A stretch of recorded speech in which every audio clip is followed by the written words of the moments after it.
All right, I think we're live and on. Thank you for joining us today for our webinar and a discussion around project management. And it's part of a webinar series that we've got going around project management. The first of which is today, where we're going to talk about, is project management software worth it? We're going to delve into a few topics around the value of project management software, what you should expect to get out of it, the value created, is it for you, is what you're doing right now good enough for your organization? And then there is a second webinar that's coming up in the series that will talk and delve into evaluation strategies of vendors that are out there. If you go out for a procurement, or you start to look at what else is in the market, what's important to evaluate, what are the things that you want to look for, and how do you get your objectives that are specific to your organization solved. And then the third and final in the webinar series that we've got is around connection and integration strategies to ERP solutions and other ecosystem solutions that are out there for field management and other pieces that are nice to integrate to project management software, some of which are high value integrations that are out there, including even project management solutions to project management solutions. So connecting one PM system to the PM system of your general contractor or subcontractors and general contractors, and then even on to your owners. Before we get started, we'll go through some do's and don'ts, and I've not generally covered this, so I'm going to just read this. So let me quickly walk you through how to get the most out of your webinar experience. At the bottom of the screen, there are multiple application and engagement tools you can use. All of the engagement tools are resizable and movable, so feel free to move them around and get the most out of your desktop space. You can expand your slide area by clicking the box, or to maximize it to full screen by clicking on the arrows. If you have any questions during the webcast, you can submit them through the Q&A engagement tool. We will try and answer these during the webcast, but if a longer answer is needed or we run out of time, it'll be answered later via email. As a reminder, the webcast is being streamed through your computer, so there is no dial-in number. For the best audio quality, please make sure your computer speakers or headset are turned on, the volume is up so you can hear the presenters.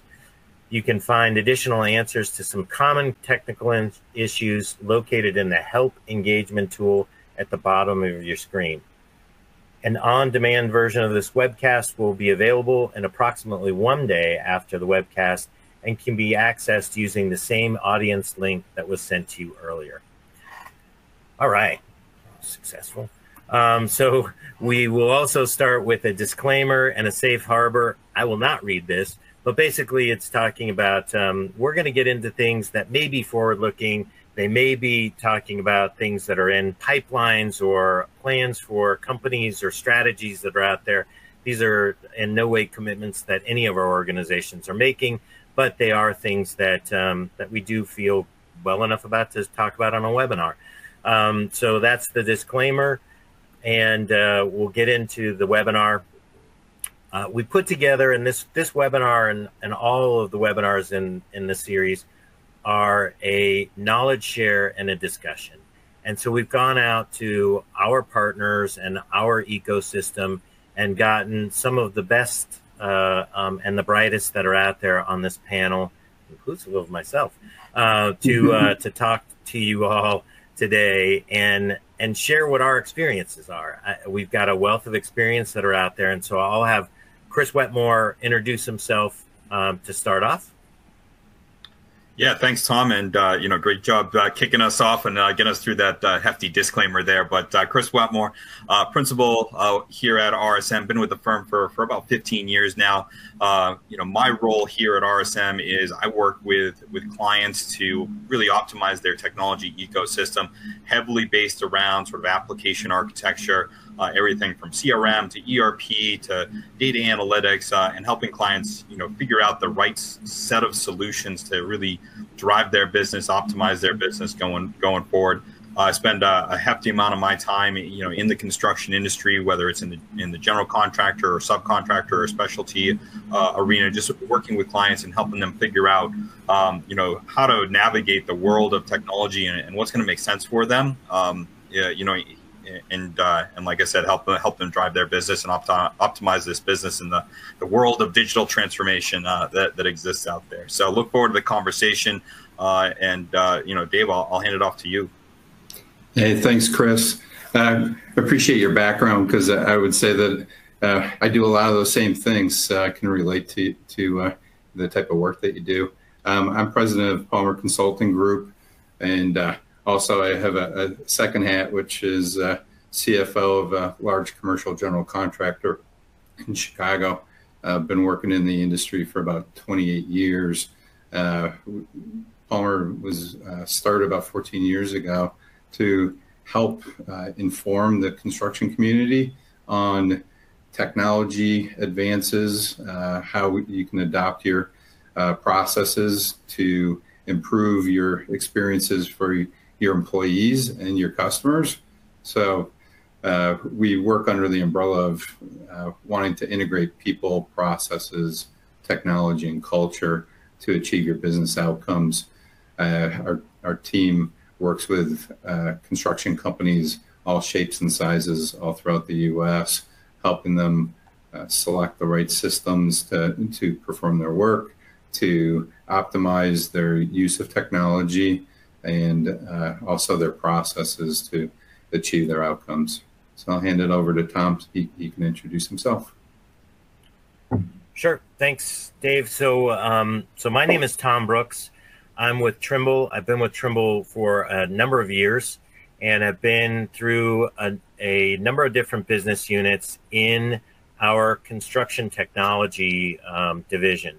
And so I've worked on estimating solutions. I've worked with our real estate and facility management groups. I've worked closely with our ERP solutions.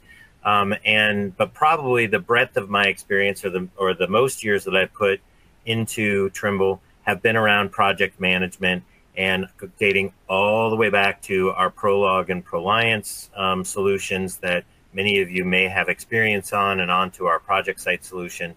And today I manage our strategic initiatives around partnerships with software organizations, with consulting firms like RSM and Palmer, and then also our channel sales group. So I think amongst the panelists here, we've got a great team to be able to talk about project management and what you should be getting out of your project management solution, and is one worth it, and are they worth it?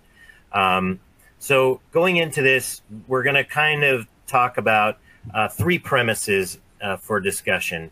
And to baseline everything, these are stats that have been around forever, and you've probably seen them. But if you haven't, 78% of engineering construction companies believe that risks are increasing. So there's uncertainty that is out there. And these are stats that are from a large number of participants that have been gathered by KPMG. 53% of contractors in the United States feel that time constraints and urgency of decisions have brought risk to decision making. And then 30% or 37% of construction firms say that their companies have missed budget and or schedule performance target as a result of COVID-19. That one has been around for pre-COVID. The percentages have been worse as well. So, there are external factors that are out there that make you miss budget and make you miss schedule, that impact things, and the urgency of decisions that you have to make bring risk to decision making. And so one of the things that we look at is, how do you get decision support? And those come out of solutions that you've got, and areas where you're getting your data. And project management tends to be the best one to do that for people. But when we talk about project management for different organizations, and I have dealt with organizations like the Walt Disney companies worldwide and doing all of their global project management solutions, the GSA, AT&T, and then contractors that are out there like Hewitt and HDR and AECOM and Jacobs, and they look at not only as an enterprise but as an organization. What does project management bring, and what do we want to get out of our project management solution? So today, as we talk about the topic, think about what does a project management solution do, and what does project management look like for your company? Do you need a solution that is formalized? Do you have spreadsheets that are out there? Do your project managers have time to do the management part of their job? Most of the project managers that I have met have had a real need to want to be able to do the management piece of their job, and they don't feel like they have enough time for it because they're shagging data, because they're trying to get ahead of making those urgent decisions that are out there and crawling out of the data that is presented to them in different formats and make sense of it. And then all of the day-to-day things and the operational things that have to go into managing a project on site, that, you know, one contractor is fighting with another contractor, and just the boring stuff that's out there that seems like it would be exciting, but is not. And so as we go into that, I'm gonna ask Dave, like, when you go to your clients, and I think you're in a client right now in the middle of Nebraska, what do you see project management looking like for your clients, and what do they want to get out of it? Yeah, a lot of times the companies, they focus on the life cycle, the project life cycle, from what it takes to win the job to managing the budget and also the resources to also effectively closing out the job at the end. So I think really understanding what that life cycle looks like and how they currently do it today gives you a glimpse of where they're going. You know, I think so many companies today use Excel spreadsheets as their PM system of choice, and they're managing a budget with Excel spreadsheets. So there is that I'll call it a cultural change. That their people have to go into and understand that how they get their job is going to be different than it is today. So there's usually a lot of discussion around that. I think the other thing is just the experience that the project manager is going to have to get their job done. If they do have systems today, how many systems do they have to navigate? How many sign-ons do they have to navigate? And the more complicated it is, human nature says that they typically find a shortcut, and a lot of times that means leveraging Excel more. So I think accessibility to the system and ease of use is a big thing.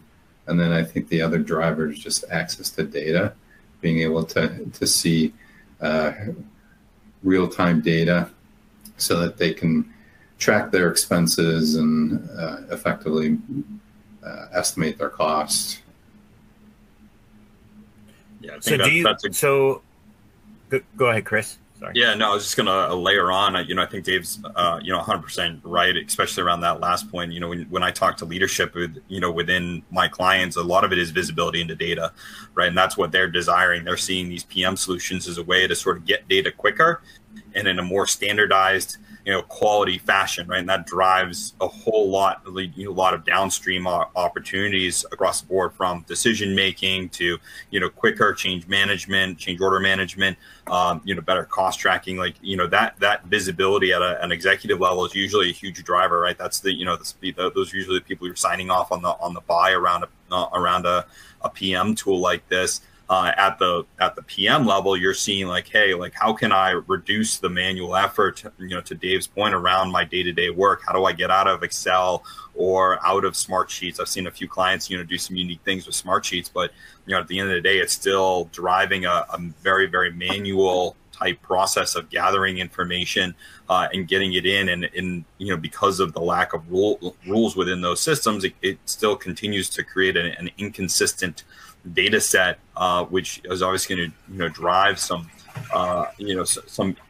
unoptimized decision making, because of that data set might not be as ideal as possible. But that's what I hear from clients a lot of time. Especially at the executive levels, they want that holistic solution, and they really want to make sure that they have good reporting, good visibility, right? And the larger the company is, the more job sites they have, right? The more sort of combined and standardized data they want to want to get from those job sites. And it's interesting sitting in this chair working for Trimble, who's got a project management solution that we would love to have be promoted in our solutions that are out there. But I thought, just in the last 30 seconds, I thought, I'm not advocating, or we're not advocating to put a solution in, because just layering in more technology, in my experience, layering in more technology could, if it's not done correctly, can just lead to more unproductive tasks that are out there. It's just more stuff for a project manager and the management team to go through and have to wade through. I think the thing that I've seen my successful, we'll call them most successful organizations that have deployed technology, both in the field and back office for project management, have talked about the work stream, have figured out the work stream, have optimized the work stream.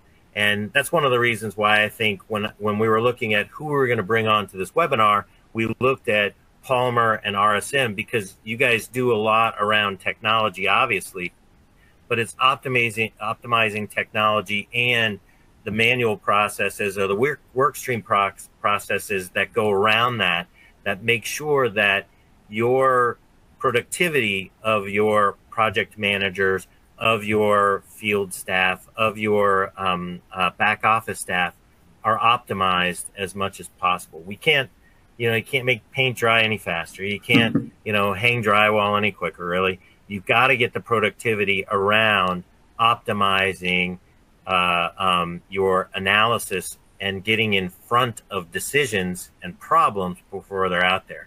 And if you're spending time doing unproductive things and going through unproductive systems and policies and procedures, it doesn't help anybody. Chris, anything to add? Dave, anything to add there? Yeah, I mean, I think you hit a big point for me, especially within this industry, is the adoption and the change management around these systems. And I mean, I could probably name 6 or 7 sort of PM tools. Obviously ProjectSight being one of them, and there's some big guys out there that do some pretty nifty things, and then there's some smaller things, and then there's the old Excel Smartsheet world as well. But you need buy-in at the people level, right? And Dave, you talked about people and culture, and I think that's such a critical aspect of it. I mean, we could talk about all the capabilities of all these systems, probably for 8 hours, but if the people out in the field aren't going to don't feel comfortable with the user experience, they don't feel comfortable getting the data in, they find that it's more of a burden than what they are today, then you're going to lose a whole lot of the benefits and the potential ROI in these solutions. I've read a couple of studies that say that you can expect anywhere from a 15 to 20% ROI when you invest in a tool, in a project management tool. So you're going to get paid back pretty quickly by investing in one of these tools, but it has to be the right tool, right? It has to get adopted, right? And how that looks for your organization is different, right? It depends on your staff, depends on the ecosystem of users, and are they more technical, or are they less technical, and what does that mean from a solution set? Because it's important to sort of measure those things from a user experience perspective, because I've seen this not only in PM tools but across the board. Like, I've seen organizations go out and buy the best in the most expensive tool, and then nobody wants to use it because it's too feature rich, or it has too much, or it's confusing to use. Like, and every person's different, right? That human-centered design aspect of some of these tools really comes into play when you start talking about productivity and making sure you're picking the right tool that fits fits for you. And all the vendors that I work with, like, they all want their solution. Obviously, they want to sell their solution, but they also want to be, they want to be referenceable. They want it to be the right fit for you. And I really appreciate that when I, talking to, like I said, Trimble or any of the other solutions, because they realize that if the users aren't going to adopt it, then that project's destined to fail, right? And there's a whole lot of downstream bad that comes along with that. Yeah, that's true. Go ahead, Dave. I was just going to say, as you said, I'm out at a client today, and we're going through looking at new systems for them, and they had 21 people around the table, representatives, from project management to accounting to IT to HR, and it's been a very good discussion because they're each bringing to the table their view of what's not working in their world, what they want to see improved.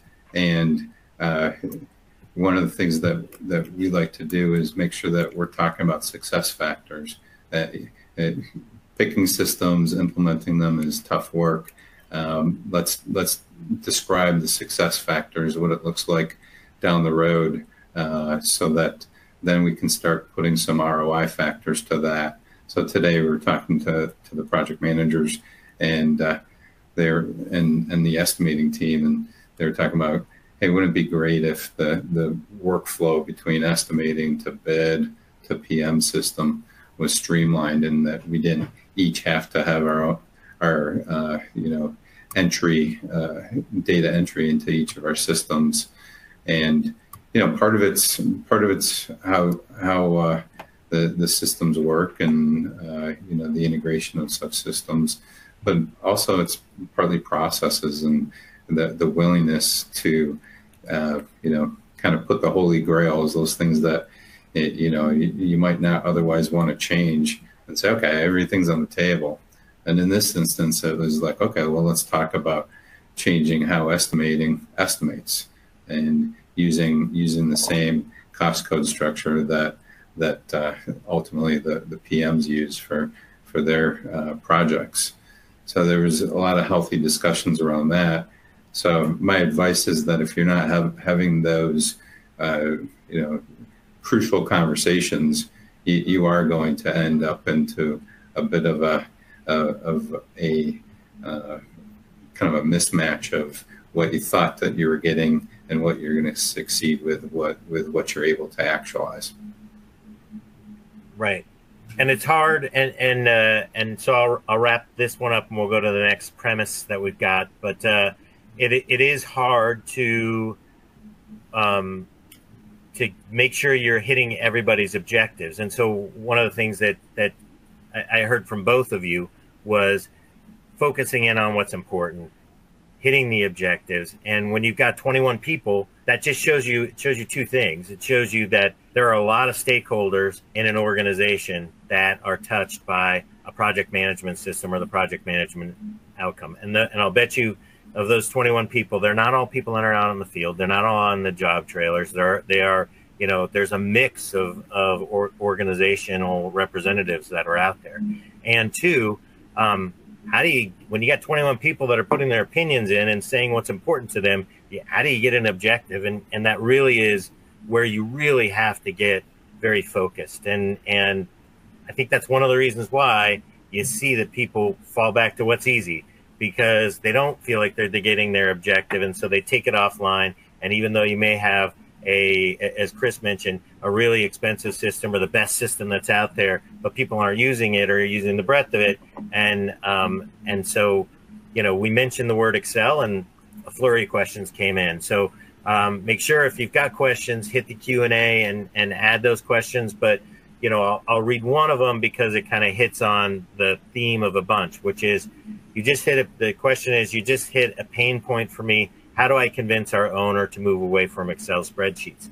And I think that, focusing in on the return on investment and those return on investment studies that these systems bring, and going back to, this, 53% of contractors feel that time constraints and urgency of decisions are a great risk, and that's why you're having margin fade, and you've got these a lot of change orders that are out there. It's because you're making decisions quickly without the decision support behind it. And so those are some of the things that are out there that you may use to convince your owner around getting off of Excel and onto something more formalized.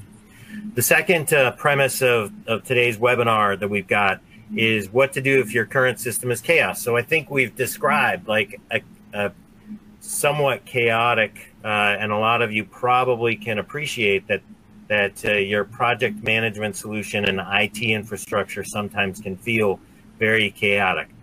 We're a software firm. We've got a lot of systems that are out there.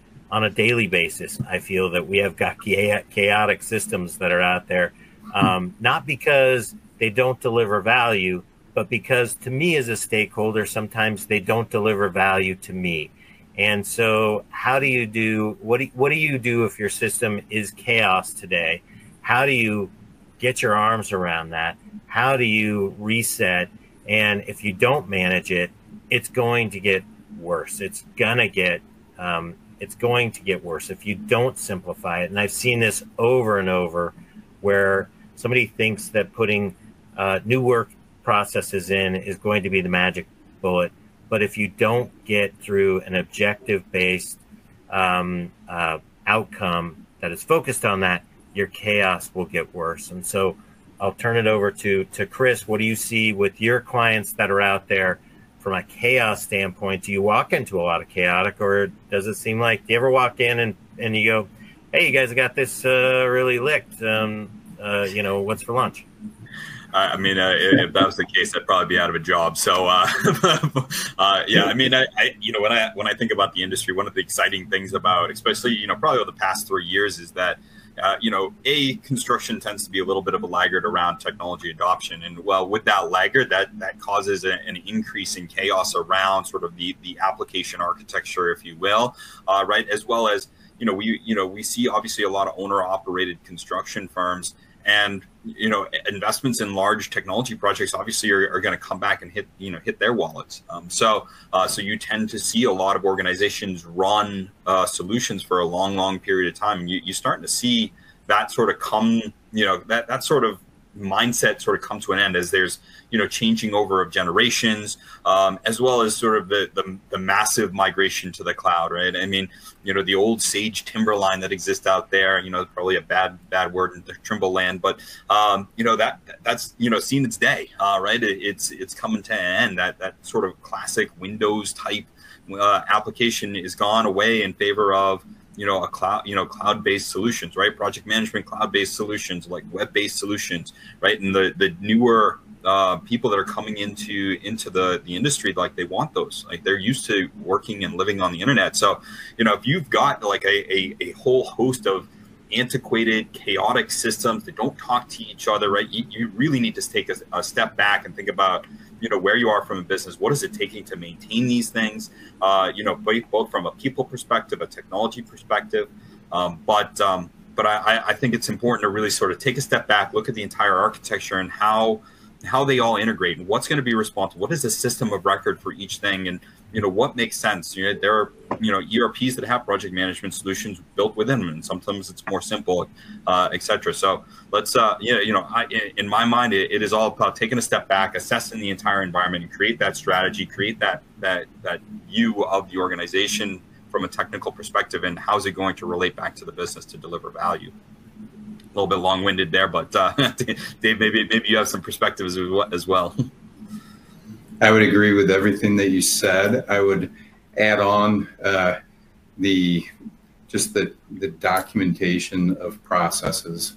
Document your current processes, understand how you're currently doing things.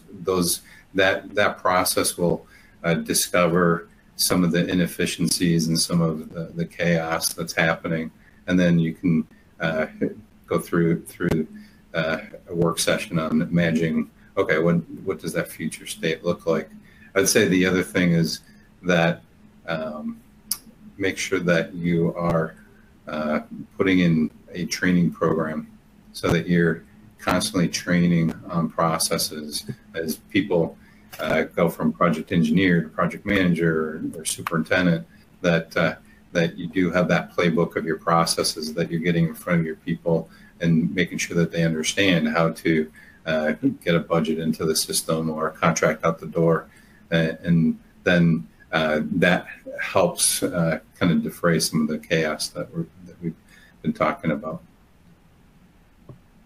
Yeah, and I would say my experience with my clients walking in, I do see chaos in their solutions, and a lot of times that's why they call on a software vendor, is because there is chaos. But it doesn't. You know, it's kind of funny. So I spent like I mentioned, I spent a lot of my career in project management. We acquired Viewpoint, and that was like, for us, for Trimble, I had spent many years watching us amass and develop these technologies that were best of breed pieces and parts, but we had nothing to anchor on. And then we purchased Viewpoint and the ERPs that come along with that, Spectrum and Vista and ProContractor and the others. And now we have an anchor point. We've got this, you know, you look at like the solar system of IT technology, everything kind of revolves around that ERP. But in the last 2 to 5 years, because of the importance of project management and the momentum that organizations like, you know, that Prolog had, and that Procore and others and ProjectSight have brought in, including Autodesk and, you know, the big three that are out there on the project management field, that have brought up and really raised the tide of everybody, that anchor is the ERP connected to the project management system. And it really does kind of reduce the chaos that is out there, but it can still be a chaotic outcome that you've got, because, you know, if you look at the stats, 30% are completing projects within set timelines and 36 are completing within set budgets. That's what they cop to. And really, it's best summed up by, I met for Walt Disney Imagineering, and when we were kicking this off and we had gotten into the implementation, he brought me into his office, and it was nerve-wracking because he's, you know, his big executive, and he said, your job is really to save us from us, save me from me, because we've created this ball of chaos, and you need to unknit it. And so organizations like RSM, like Palmer, can help you do that, as well as, you know, doing it on your own if you're good at focusing, or other organizations that are out there. Chris, anything to add there on that? I mean, I think the one just parting point on this is that, you know, the technology is not a silver bullet, right? If you don't fix the people and the process and the training, doesn't matter how good the system is that you put in there, you know, you're still going to get a bad result. So just don't think that, you know, hitting the install button is going to solve all your problems. It's really important to really take into account the change management, the training that Dave was talking about. Like that is such a critical aspect, not only for this industry, but all industries. You know, a lot of people think, hey, I'm going to throw this solution in and it's going to fix everything. It's not, you know, it's very, very rare that that's a successful strategy.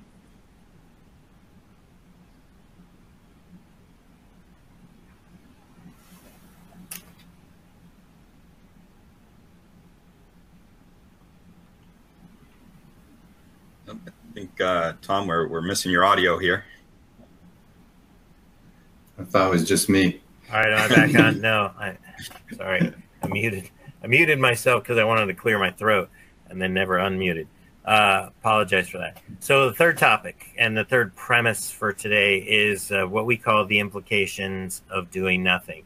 And this is one of the things that I go through. Like one of my mentors, early mentors, taught me about this process that you can go through is evaluate the situation that you're in. Look at the complications. what are the implications of doing nothing? Like, what if you do nothing? That's the most popular thing out there, is doing nothing. And then decide off of that what a best action plan is.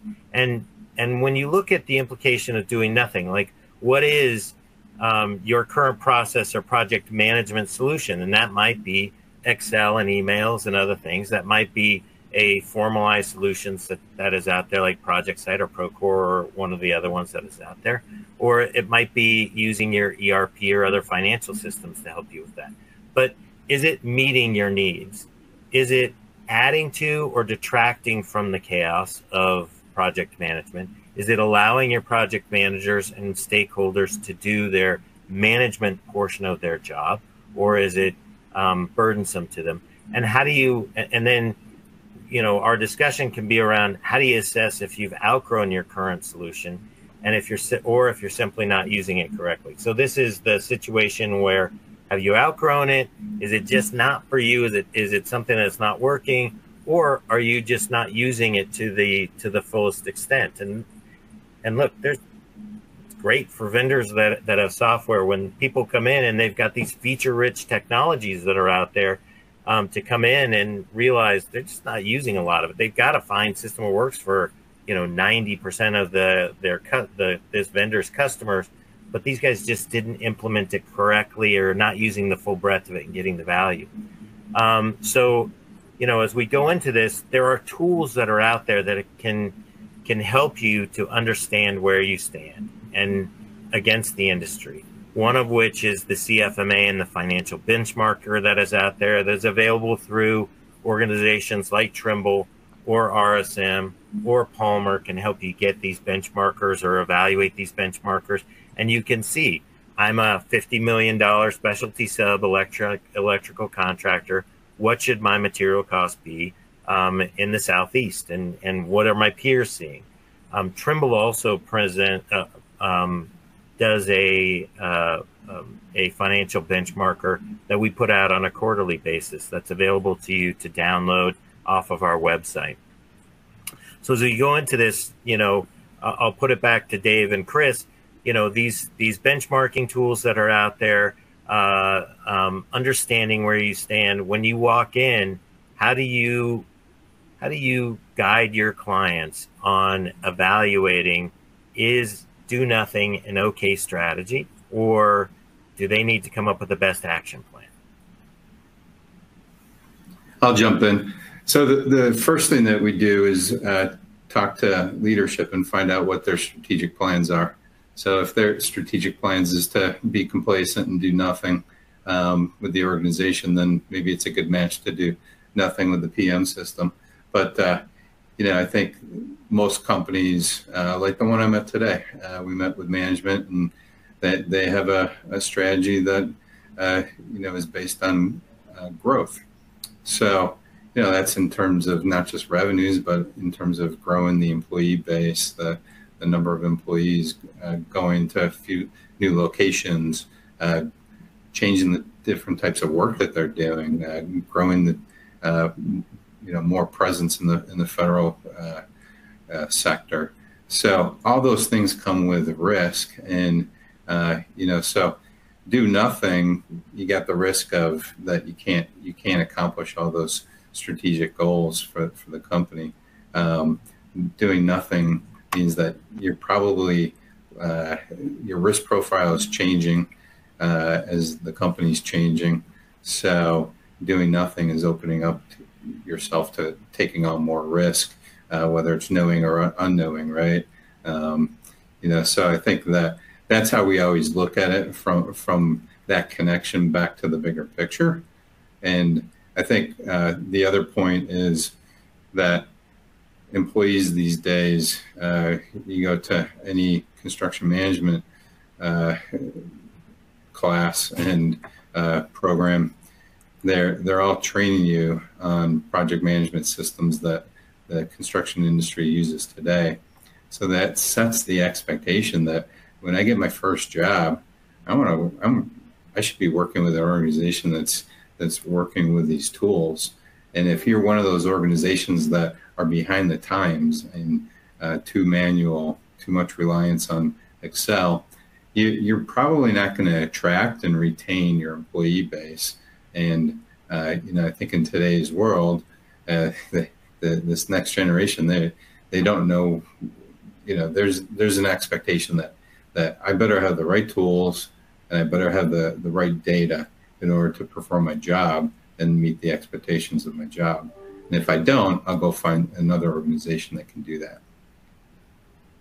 Yeah, there's no shortage of opportunities out there for project managers in the construction industry, and yeah, they want to use tools, right? They want those cloud web-based tools, modern tools to help them be as optimized as possible.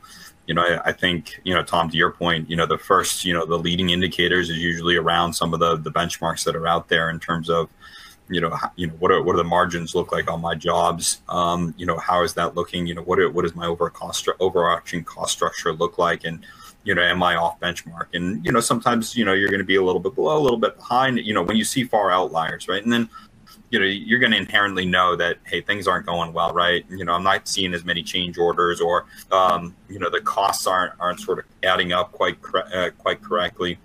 Maybe collaboration is really, really painful, and you're hearing a lot of complaints in IT about, document management, and, sort of connecting it, or even just your having access from a mobile perspective and being able to have access to that, so you're going to hear, some soft things, and then you can obviously, benchmark to sort of say like, hey, all right, maybe there's a solution. And that doesn't mean you need to do something, monumental at that point, but, it's just like going to the mall. If people still do that, is like, it never hurts to sort of shop around a little bit and see what you're missing, right? Talk to your peers, but also see the solutions that are out there and how they're being used, and see like, hey, is there really benefit there? And, then you have to go back to, your needs, your wants, and your nice to haves, right? And, focus in on the needs and the value that's going to bring back to the organization, versus, those sort of the wants and the nice to haves, because, more often than not, technology get installed, and, those nice to haves never actually get used. So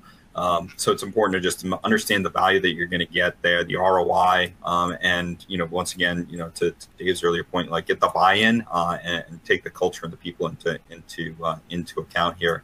But, sometimes doing nothing is okay. And maybe there's small tweaks that you can do, right? Because if it's working, it might, but you probably are going to be taking on some additional risks. So, Dave, I think you had something else maybe. Yeah, I would just add, in addition to these benchmarks, which are wonderful tools, everybody has peers in the industry. Talk to your friends, talk to other contractors. You most likely have your company probably has a peer group. Find out what they're doing. Find out what systems they're on, what they're hoping to achieve, whether it's changing processes or changing systems as they navigate their growth and manage their businesses and projects. Yeah, and I think that that an important thing around these benchmarkers is to look at where you stand against your peers that are out there. And Dave's so important to talk to others that are in the industry, because that are around you, and see what their experience is and how they're solving it. Do nothing is, as a vendor of software in my entire career, the biggest competitor that we have out there against every single solution that I've ever been a part of, and on a sales perspective, and inclusive of today, is closed no decision, and that is, no decision is always our biggest competitor that is out there. And it's one of the things that is, as we take a consultative approach, and Trimble has the luxury of having a wide variety of applications that are out there, from estimating and ERP and project management, and the others that are out there. So, sometimes that is right, and I don't want to advocate for that. I want to advocate what is bringing you the most value as a customer. And one of the things that I think Dave said is, doing nothing a lot of times invites more risk. And while it would seem that doing nothing would not invite as much risk, because there are risks inherent to changing systems and business processes. If you do it correctly and you do it methodically and using some of the methods and the things that we've talked about today and engage organizations to help you. There are organizations that'll help you give, just very quick half-hour advice that are out there and what to do. We're happy to do that, and to help you get to what your objectives are. But it's important to land in a place where your objectives are being met and your people are getting to have the ability to have a decision support system. And I've said that now, I think 4 times. I make a little tick when I say things sometimes, and I think that's the 4th tick around decision support. And really that's what you're looking for. If you are satisfied with decision support out of Excel and email, great, man. Make the most of that. That is perfect. And if you think that that's an acceptable risk status for you, that's terrific. I think that project management solutions have come to a place where they're starting to get commoditized, and you need to look at standardizing on those. If you've got a project management system, make sure that it's delivering the value that is out there, that you're using the breadth of application that brings value to you, and make sure that you are getting the value that vendors like Trimble and others that are out there are creating. So as we wrap this up, and I think we're just a minute over our time that we were targeting, there are a few questions that are out there. We'll follow up on any of the questions we're not able to get to via email. For more information, hit up Chris, hit up Dave, hit myself up. We're happy to put you into connection with other things around benchmarking or other questions that you've got. And then the ProjectSight, you can put specific questions around project management to info@projectsight.trimble.com. But I'll hit 2 quick questions that are out there, and one is more of a point. And I looked through the questions, and I think that one person had brought up, that we had talked about keys of project management and how to make a decision process going through that situational thing that I had discussed. And he brought up a book called How Big Things Get Done. And so I've not read this, I'm not familiar with it, but it's maybe something that you want to look into, because these are, big things, and how do you get done? And it basically is what the comment here in the question and answer says, chop it up into pieces so that you're able to verify the risks, make an assessment of it, figure out what the most likely thing is. And that is, another premise is the most likely thing is the thing, and make that one of the options for your best action plan so you can decide on and pick the best one that's out there. The other question that's out there is, what somebody is saying, we're in the market for a project management solution.